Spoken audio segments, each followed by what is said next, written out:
Hello everybody and welcome back to ABA Short Films, and today we're going to be looking back at what I would consider from a writer's perspective, the best of the original creepypastas. If you were born within the late 90s to the early 2000s, you probably remember reading creepypastas. For those who don't know, creepypastas are short internet urban legends generally revolving around topics like lost episodes of famous TV shows, such as Squidward's, I guess not living? No, unacceptable! And first, to preface this video, I will also only be including stories that I believe to actually be well written and well known creepypastas, so stories like Jeff the Killer and Tales Doll will not be appearing on this list.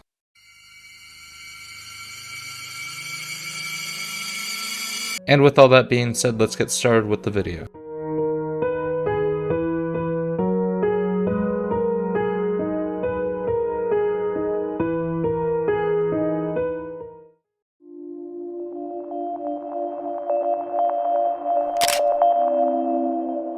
Just a warning before we go further ahead in the video, spoiler warning for each of these stories. I'd recommend reading all of these stories beforehand, which I'll have down in the description below. Now let's get on with the story.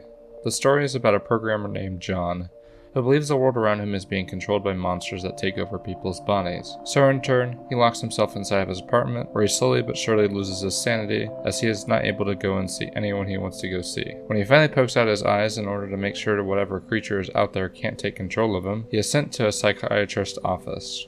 So now here comes the big twist. If you haven't read the story yet, go and read it now. Seriously, it's worth it. I'll even give you guys a 3-second countdown. Go ahead, seriously, go read it.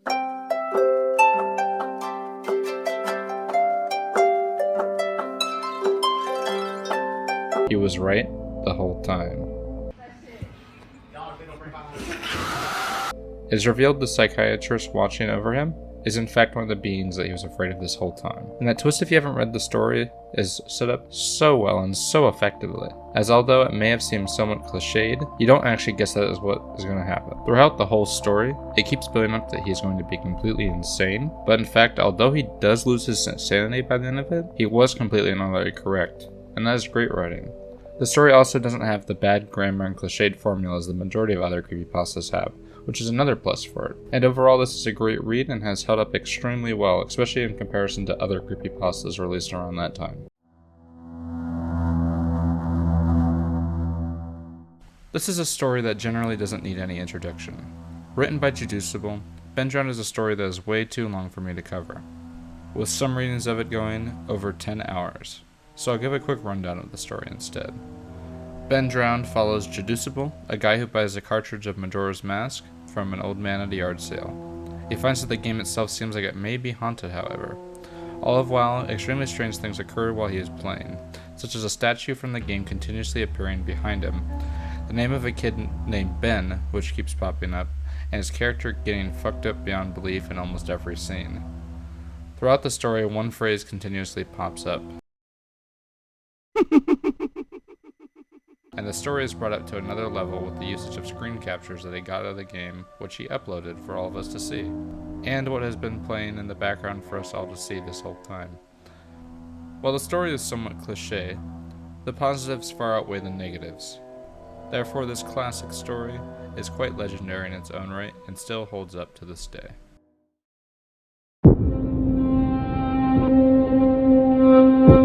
Funnymouth is a relatively short creepypasta about a guy using a chat room with his friend when a strange name comes on, acting extremely bizarrely on the chat forum as a whole.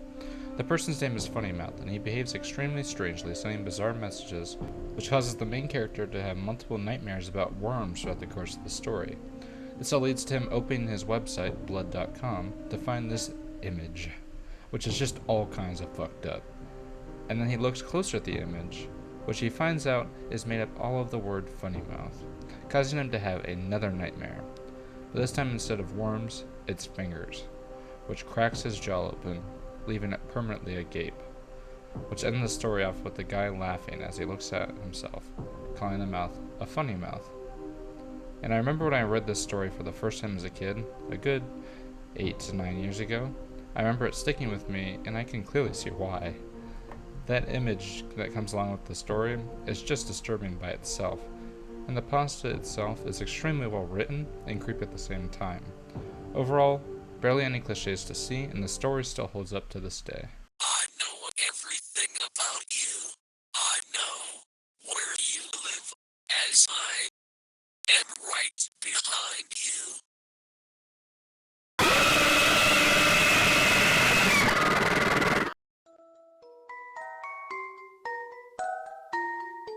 1999 is another extremely long creepypasta about a kid who watches a local television station in rural Canada called Caledon Local 21, where he sees a relatively low-budget show called Mr. Bear's Cellar.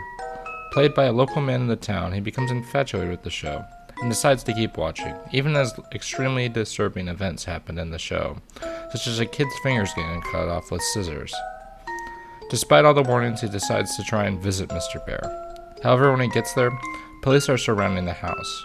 They don't explain any of what happened, so he goes home, where later in life he hears about the horrors that had been committed on that land. All the kids who had went to visit Mr. Bear were killed by the predator, and then burned in a satanic ritual in the backyard. All of this, along with the excellent pacing and clever writing, makes this story truly memorable and something unique to read. Mr. Bear is genuinely a creepy villain, and the plot twist will take anyone by surprise.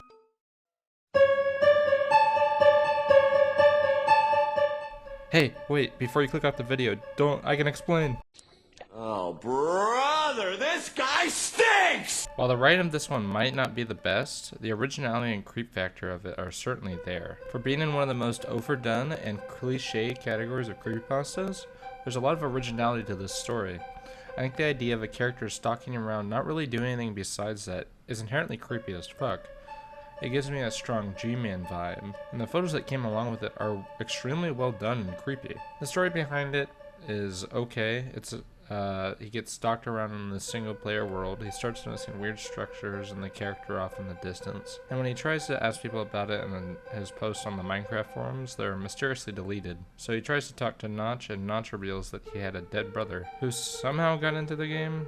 While I acknowledge the story does kind of suck, I admire the way it is told through the photographs, and which were extremely difficult and unique at the time compared to other gaming creepypastas at the time. That's talking about you, Sonic the DXE. The story has very strong vibes comparable to Bend Round. So overall, I'd say this is a well-crafted and well-told story. Besides the ending's terrible, but that happens a lot.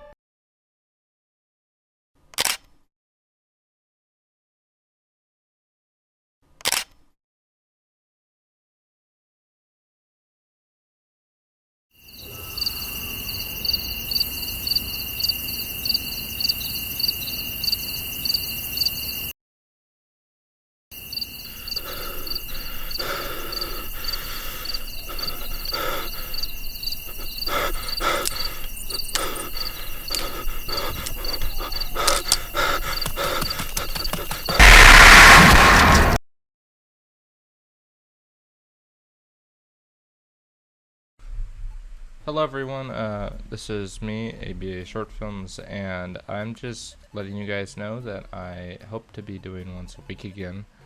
I was busy with college, like extremely busy.